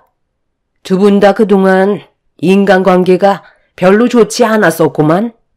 자리가 꽉 차야 되는데 비어있는 곳이 너무 많네. 밥이나 먹어야 쓰겄다. 장례식장에서 육개장은 먹을만 하거든. 대충 있다가 들어갈 테니까 우리는 신경 쓰지 말고 가서 눈이라도 좀 붙이든지 해라. 시모는 저에게 부의금이라며 구겨진 지폐 3만 원을 주셨어요. 저와 평소에 사이가 좋지 않았던 시모는 저희 부모님이 세상을 떠나셨는데도 저에게 상처를 주려고 이해하기 힘든 행동을 보이셨습니다. 보통 부의금을 봉투에 넣어 함에 넣지 않나요? 그런데 저에게 3만 원을 주셨던 시모가 어떤 의도로 그런 행동을 하셨는지 저는 이해할 수가 없었네요. 기분이 상하고 당장이라도 시모에게 달려가 한마디 하고 싶었지만 그날은 저희 부모님의 장례였기 때문에 최대한 안 좋은 감정을 억누른 채 화를 삭히고 있었습니다. 그런데 남편이 시부모님과 함께 술 한잔 하면서 대화를 나누고 있었는데 갑자기 자리에 일어나시더니 부모님 영정사진에 앉아있는 저에게 다가오셨어요. 별로 보고 싶은 얼굴은 아니었기 때문에 신경 쓰지 않고 있었죠. 시모는 저를 바라보며 앉으셨고 충격적인 말을 꺼내셨어요. 그게 정말이냐? 두 분 다 생명보험이 들어있었다며? 방금 내 아들이 그러던데 사돈 어른이랑 안사돈 각각 3억씩 나온다고 하더라. 그래도 너한테 직접 들어야 확실한 거니 너 입으로 얘기 좀 해봐라. 정말 3억씩 나오는 거니? 그럼 총 6억인데 그 정도면 적지 않은 금액이잖아. 이게 웬 떡이니? 그렇잖아도 이번에 시애미가 살면서 평생 소원이 있었거든. 이참에 우리 집을 하나로 합치는 게 어떨 것 같니? 너희 집이랑 우리 집 합치고 사돈분들한테 지급되는 보험금 6억으로 우리 이번에 좋은 곳으로 이사가면 좋을 것 같은데 여기에서 이런 말 하는 게 좀 그렇긴 하지만 어차피 지금 얘기하나 그때 얘기하나 그게 다르진 않잖아. 48평 정도면 같이 사는 거 그게 부족하지 않을 것 같은데 한강뷰가 보이는 곳으로 이참에 이사 가는 게 어떻겠니? 모자란 부분은 대출 조금 더 받아서 가면 되니까 우리 그렇게 하자. 그렇게 해준다면 이거 하나는 꼭 약속 지키마. 집안 살림은 내가 다 해줄게. 당연히 삼시세끼까지 포함이지. 너는 그냥 몸만 오면 되는 거야. 다른 건 전혀 신경 쓰지 않아도 된다. 그렇게 해줄 수 있지? 이참에 집 좀 넓히면 좋잖아. 그리고 한강이 보이는 아파트 하나 가지고 있으면 시간이 지날수록 그 가치는 더욱더 높아질 거고 지금 시세보다 훨씬 더 많이 오르게 될 거라고. 돈이 돈을 펀다는 거다. 그동안 자금이 많이 부족해서 엄두도 못 내고 있었는데 이참에 사람답게 좀 살아보자. 아침에 일어나서 커피 한잔하면서 창밖에 보이는 한강을 쳐다보면 스트레스 받을 필요가 뭐가 있겠어. 내가 살아봤자 얼마나 더 살겠니? 이럴 때 며느리 덕도 좀 보면 좋잖아. 내 말이 기분 나쁜 건 아니지? 세상 떠난 너희 사돈이 그래도 마지막 가는 길에 빈손으로 떠나지 않아서 정말 다행이다. 어떻게 보면 두 분이 동시에 세상 떠난 게 잘된 일일지도 모른다니까. 한 분이라도 목숨이 붙어 있었어 봐라. 그럼 그 돈 전부 다 병원비로 나갔었을 텐데 한날 한시에 세상을 떠나셨으니 돈 나갈 필요도 없고 힘들게 평수발 들지 않아도 되잖아. 제일 깔끔하게 잘 떠나신 거야. 듣자 하니까 정말 못 들어주겠네요. 제가 지금 어떤 기분으로 앉아있는지 뻔히 아시면서 방금 뭐라고 하셨어요? 저희 부모님 생명보험금으로 한강뷰가 보이는 아파트로 이사 가자고요? 아무리 하고 싶은 말이 있으셔도 분위기 파악하시면서 입을 여셔야죠. 어떻게 부모를 두 분 다 동시에 잃은 저에게 돈 얘기부터 꺼낼 수가 있는지 어머님 행동을 이해할 수가 없어요. 쓸데없는 얘기하실 거면 그만 집으로 돌아가 주세요. 그리고 이거 3만 원도 필요 없으니까 도로 가져가세요. 장례식장에서 기본적인 예의도 모르시면서 저한테 바라시는 건 정말 많으시네요. 어머님이랑 제가 그렇게 좋은 사이는 아니잖아요. 그래서 시엠이 부탁을 안 들어주겠다는 거냐? 내가 이렇게까지 얘기했으면 좋게 얘기해 줄 수도 있는 건데 너는 어떻게 된 게 앞뒤가 꽉 막혀 있니? 엄마, 이제 그만하세요. 그런 건 나중에 얘기하셔도 되는 거잖아요. 이 사람 상태를 좀 보세요. 두 분 다 세상을 떠나셨는데 정신이 온전하겠어요? 아무리 부모를 잃은 충격이 크다고 해도 나는 시애미인데 얼굴을 붉히면서 대드는 게 말이 되니? 최대한 좋게 웃으면서 얘기해 주니까 나를 아주 만만하게 보네. 당신은 이런 상황에 돈 얘기를 꼭 해야만 했어? 그런 건 나중에 얘기해도 되는 문제인데 정말 생각이 없는 거야? 당신들 관짝을 48평으로 해주기 전에 당장 내 눈앞에서 사라져. 저희 부모님이 두 분 다 세상을 떠나신 충격 때문에 제정신이 아닌 걸 알면서 시모는 제 앞에서 생명보험금 얘기를 꺼내고 있었습니다. 정말 어이가 없었죠.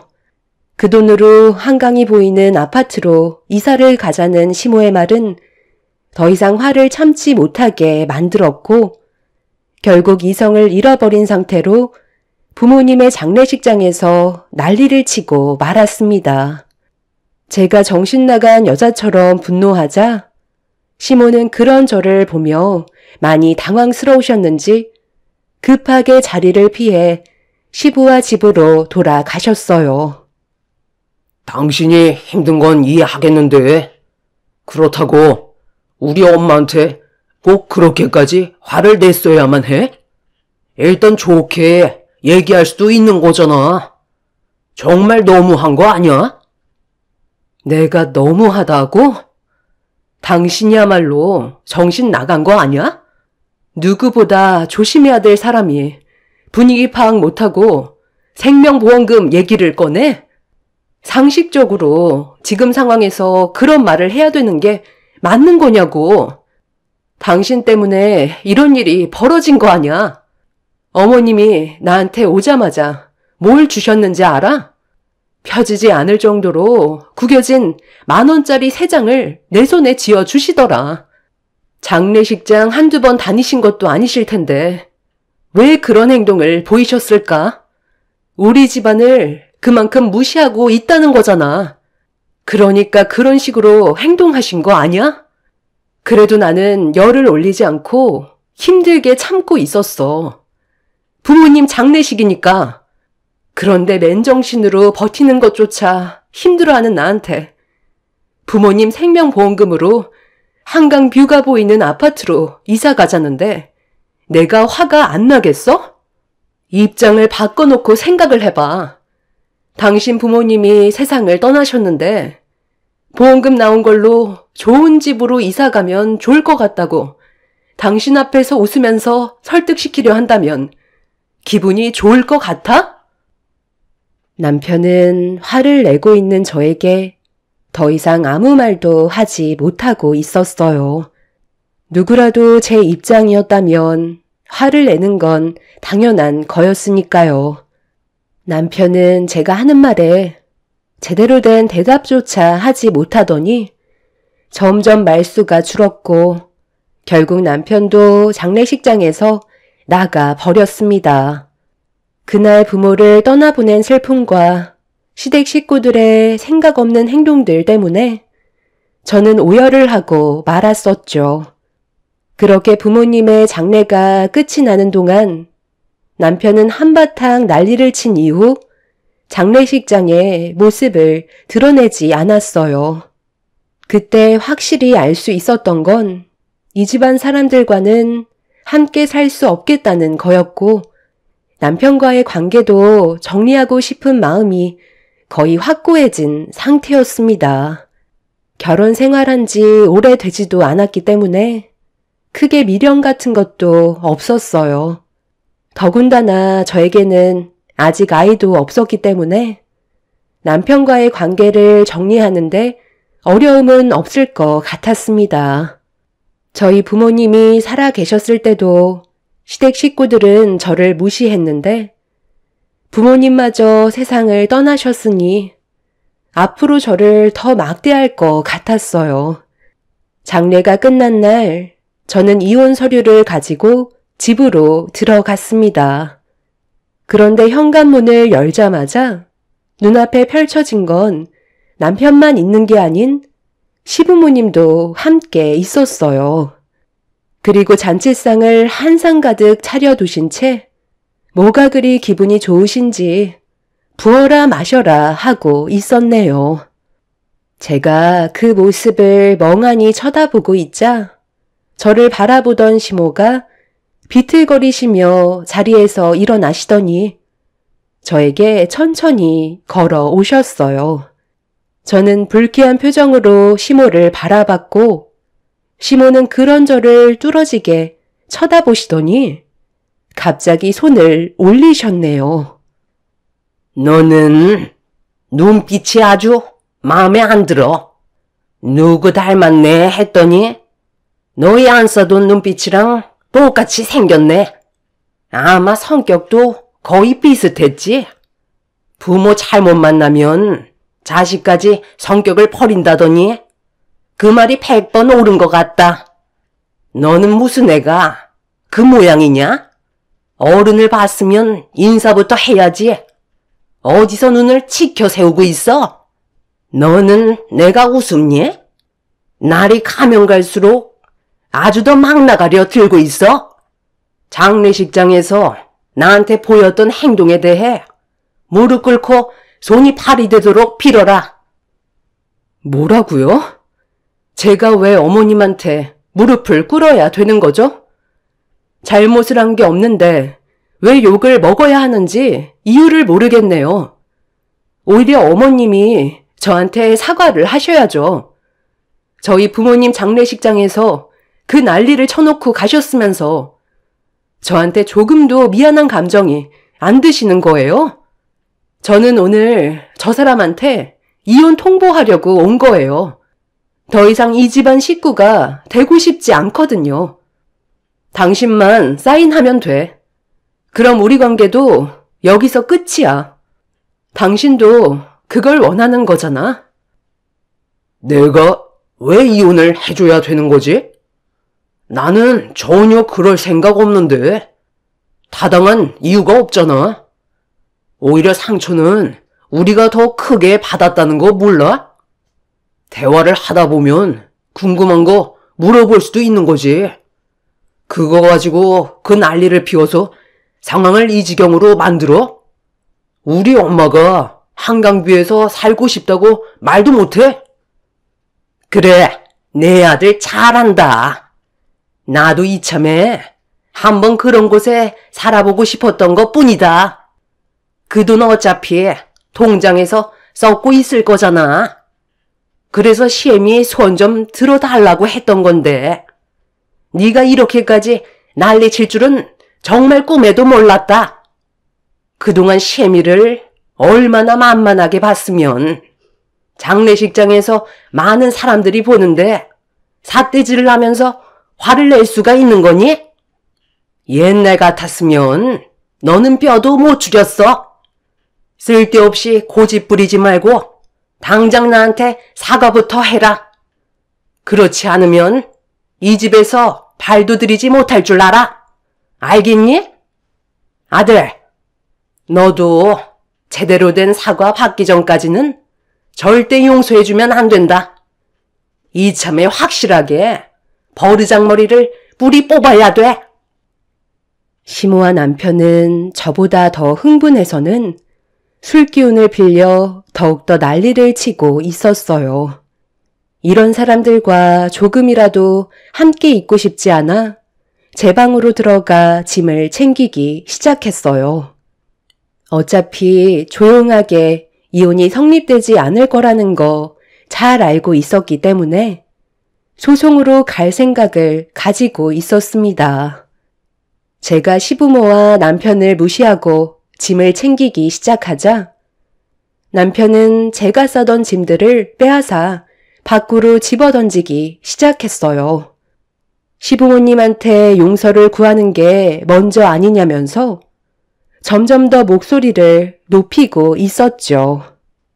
저희 부모님이 안 계시다는 이유 하나만으로 남편은 예전과는 전혀 다른 태도를 보이고 있었습니다. 원래 남편의 성격은 조용하고 항상 저에게 모든 걸 맞춰주면서 많은 사랑을 줬었어요. 저희 부모님이 세상을 떠나시기 전까진 그랬었죠. 부부관계에 전혀 문제가 없었지만 시모가 항상 뒤에서 저와 남편과의 사이를 이간질하며 싸움을 부추겼었죠. 하지만 항상 서로 좋게 대화로 풀어나가면서 지혜롭게 헤쳐나갔었지만 남편은 이중적인 성격을 가지고 있었다는 걸 부모님이 떠나시면서 알 수 있었습니다. 더 이상 눈치 볼 사람이 없다고 생각했던 것 같아 보였어요. 남편과 이혼하려고 싸놓은 짐을 공중으로 던져버렸을 때는 제 마음도 같이 무너져 내리고 있었죠. 이미 남편과 돌이킬 수 없는 관계가 되어버렸기 때문에 더는 미련도 없었어요. 남편 얼굴에 이혼 서류 던져버리고 합의하지 않으면 소송으로까지 갈 거라는 한마디 한 뒤 집에서 나가려는데 시모가 가길 어딜 가냐고 제 뒷머리를 잡아 패대기를 쳤네요. 참을 만큼 참아왔던 저는 결국 시모를 미친 척 들이받아 버렸습니다. 더 이상 당하고만 살고 싶지 않았어요. 머리로 시모를 들이받아 버리자 남편은 넘어진 자기 엄마를 보며 경악을 했고 저에게 달려들려 하자 현관문을 활짝 연 뒤에 동네가 떠나갈 정도로 비명을 질러 버렸습니다. 남편은 제가 이미 제정신이 아니라는 걸 직감했는지 순간적으로 움찔거리더니 더 이상 저에게 다가오지 않았어요. 시모는 죽겠다면서 남편 보고 저를 잡으라고 했지만 자기도 똑같이 당할까봐 접근조차 하지 못하고 있었죠. 더군다나 제가 지른 비명소리에 동네 사람들이 밖으로 나왔기 때문에 함부로 할 수 없는 상태였습니다. 저는 그날 이후 남편을 상대로 이혼 소송을 걸었고 그렇게 법적인 절차를 기다릴 수밖에 없었어요. 분노한 시모는 이혼만큼은 절대 해줄 수 없다고 했지만 법이라는 게 시모가 생각하는 것처럼 이루어지지는 않았었죠. 변호사는 그동안 시모가 저를 대했던 행동들과 남편이 보였던 모습들을 봤을 때 제 신변에 위험이 있다고 판단해 소송으로 들어갈 시 이혼이 가능하다는 말을 들을 수 있었습니다. 당연히 제가 받았던 정신적인 피해 보상에 대해서도 진행을 하려 했었고, 더 중요한 건 저희 부모님께서 무상으로 제공해 주었던 상가에 대한 문제였어요. 원래 시부모님께선 식당을 운영하셨었는데 부모님이 가지고 계셨던 단층으로 된 상가 건물이 공가가 되어버려 처분하려 하자 시모는 항상 식당이 작다고 불만을 가지셨었는데 이 소식을 듣게 된 시모는 저희 부모님을 설득해 자리 잡을 때까지 무상으로 제공받기로 약속을 하셨었죠. 하지만 그건 어디까지나 저희 부모님이 살아 계셨을 때라 이혼 소송을 하면서 그 상가도 처분하려고 부동산에 내놓으려 하자 며칠 전까지만 해도 난리를 치던 사람들이 갑자기 태도가 180도 변해선 언제 그랬냐는 듯 저에게 살가운 모습을 보여주고 있었어요. 아무리 그래도 이건 아니지. 서로 감정이 안 좋아지다 보면 당연히 상처되는 말도 몇 번 할 수도 있는 거고 몸싸움도 생기는 건데 그걸 식당이랑 엮는 건 나는 아니라고 본다. 이건 우리 생계가 걸려있는 문제라고. 가뜩이나 요즘 손님들도 안 와서 경제적으로 많이 힘들어졌는데 월세를 받겠다니. 그래도 우리가 가족이었는데 그건 좀 너무하다고 생각되지 않니? 내 아들과 이혼을 해도 식당은 계속 무상으로 제공해줘야 되는 게 맞지 않을까? 그건 저희 부모님이 살아 계셨을 때고요. 지금은 상황이 바뀌었잖아요. 그리고 누가 가족이에요? 저는 지금까지 저 인간이랑 결혼 생활하는 동안 단 한 번도 당신들을 가족이라고 생각해 본 적이 없었다고요. 저희 가족을 이용하려고만 들었지 진심으로 대해준 적은 없었잖아요. 막상 제가 극단적으로 행동하려고 하니까 상황이 불리해진 거 같으세요? 이렇게까지 만든 건 전부 다 당신이 저지른 행동 때문에 발생된 거잖아요. 이번 달까지 월세 맞춰주지 않으면 당장 상가 뺄 테니 무조건 자금 마련해 두세요. 당신 집안이 망하든 말든 그건 더 이상 제가 상관할 바가 아니죠. 저는 지금 눈앞에 뵈는 게 없는 사람이거든요. 시모는 얼굴이 사색이 돼서는 저에게 월세를 줘야 된다는 거에 상당한 불만을 제기하고 있었어요. 하지만 저는 눈 하나 깜빡하지 않았고 그 집안 사람들의 사정을 일절 봐주지 않았습니다. 그동안 무상으로 상가를 제공받아 벌어들인 수익이 있으면서도 돈이 없는 척하는 모습을 보니 저는 더욱더 화가 치밀어 올랐었죠. 호의를 당연한 권리로 생각하는 시모에게는 조금도 베풀고 싶지 않았네요. 제가 단호하게 나가자 남편까지 찾아와 저를 설득하려고 거짓된 모습을 보여주고 있었어요. 이건 우리 둘의 문제이지. 부모님이 운영하는 식당은 그냥 놔두면 안 될까? 경기도 안 좋은데 어떻게 월세를 내면서 식당을 운영해? 당신도 봤잖아. 지금 먼지만 쌓이고 있는데 월세까지 내면 우리는 뭐 먹고 살라는 거야. 그동안 함께했던 정도 무시 못하는데 이건 좀 봐주면 안 될까? 내가 이렇게 부탁할게. 나는 그렇게 해야 될 이유가 없다고 생각하는데 당신은 이미 나랑 남이 되어 버렸는데 그런 사정까지 봐줄 필요는 없잖아. 그러게 누가 우리 부모님 장례식 때 그 난리를 치래? 당신 어머님이 장례식장에서 나한테 했던 행동들이 상식적으로 맞는 거야? 팔은 안으로 굽는다고 결국 당신도 그때 내 편이 아닌 어머님 편을 들어줬잖아. 그 상황은 누구라도 내 편을 들어줘야 했던 거라고. 생명보험금으로 한강뷰 아파트로 이사 가자고? 다시 생각해봐도 정말 어이없는 거 알아? 나는 절대로 당신 집안 식구들을 용서해줄 마음 조금도 없으니까 이제 그만 질척거리고 당장 내 눈앞에서 사라져. 솔직하게 얘기할게. 식당 한번 살려보겠다고. 나까지 회사 그만두고 부모님 돕고 있는 거 알지? 인건비 한 명이라도 줄여보려고 이런 선택을 했다는 건 정말 우리 부모님 식당이 많이 힘들어졌다는 거야. 그리고 거기에서 끝이 아니야.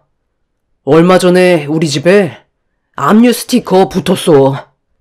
부모님께서 돈 좀 만져보시겠다고 아파트 보증금 빼서 공동 투자를 한 것 같아. 그런데 지금 상황이 꽤 어려워졌나 봐. 원금도 못 찾고 있다고 하셨어. 무리한 투자는 위험하다는 걸 알지만 돈을 벌 수 있는 건 한정적인데 엄마는 한강뷰 아파트에 이사를 가고 싶어 하는 욕심이 있으셔서 큰 거 한탕 해보려다가 지금 이 사태까지 와버린 거야. 아무리 우리가 좋지 않게 끝났어도 인간적으로 숨은 쉴 수 있게 해줘야 하지 않겠어? 오죽했으면 나까지 찾아왔겠냐고. 제발 부탁이야. 식당은 건들지 말자. 내가 아까도 얘기했잖아. 그건 당신 집안 사정이라고. 나는 우리 부모님처럼 마음이 넓은 편이 아니라서 그렇게까지 해주고 싶지 않아. 그러니까 이번 달 월세를 내지 못할 것 같으면 당장 식당 빼줬으면 좋겠어. 능력도 안 되는 사람들이 한강뷰? 아주 꼴값들을 떨고 있네. 그런 거에 눈이 멀어서 쓸데없는 짓을 하니까 집안이 망하는 거야. 다시는 내 눈앞에 나타나지 마. 있을 때 잘하라고 했지? 배가 불러서 앞뒤 안 가리고 덤비니까 이런 일이 생기는 거지. 저는 남편을 밀친 뒤 문을 세차게 닫아 버렸습니다. 본인들이 저지른 일들을 왜 제가 봐줘야 하는지 이해할 수가 없었죠. 남편은 다시 한 번만 생각해 달라고 했지만 저는 두 귀를 닫아 버렸고 결국 그 사람들은 식당 운영으로는 빚을 갚을 수 없다고 판단했는지 저에게 월세를 주는 것보단 폐업을 선택하게 되었어요. 시부모님까지 몇 번이나 찾아와서 무상으로 식당을 운영할 수 있게 도와달라고 했었지만 그동안 저를 막대했던 행동들을 생각하면 절대 용서해주고 싶지 않았어요. 받아갈 때는 살갑게 행동했다가 원하는 걸 얻으면 차갑게 돌변하는 그 사람들의 이중적인 모습들을 더 이상 보고 싶지도 않았고 배려조차 해주고 싶지 않았어요. 결국 자신들의 잘못된 행동으로 인해 그 집안은 나락으로 떨어지면서 집안의 위기가 찾아왔다는 소식을 들을 수 있었습니다. 살다 보면 참 별의별 일을 다 겪는 것 같아요. 저희 부모님이 계셨을 땐 찍소리 못하다가 막상 부모님이 돌아가시니까 저를 막대하는 모습들이 너무 큰 실망을 안겨 주었었죠. 현재 남편과 저는 이혼한 상태이고 재산 분할과 위자료까지 전부 다 받은 뒤 법적으로 남이 되었습니다. 앞으로 제 삶이 어떤 일들이 펼쳐질진 모르겠지만 이번 일을 통해서 남은 인생 더욱더 조심하며 살아야 할 것 같네요. 마지막으로 한마디 덧붙이자면 어제 전 남편이 돈을 빌리러 왔지만 문을 열어주지 않았습니다. 상당히 많은 빚을 떠안은 상태라 생활이 거의 불가능할 정도라고 하네요. 그 말을 들었을 때 저는 안타까움보다 더욱더 나락으로 떨어졌으면 하는 마음이 더 컸었고, 보란듯이 저는 잘 사는 모습을 보여줘야겠다고 생각했어요. 그래야 남은 인생 웃으면서 살아갈 수 있을 듯 합니다. 앞으로 제 삶에는 꽃길만 펼쳐졌으면 좋겠네요. 제 사연 들어주신 분들 감사합니다.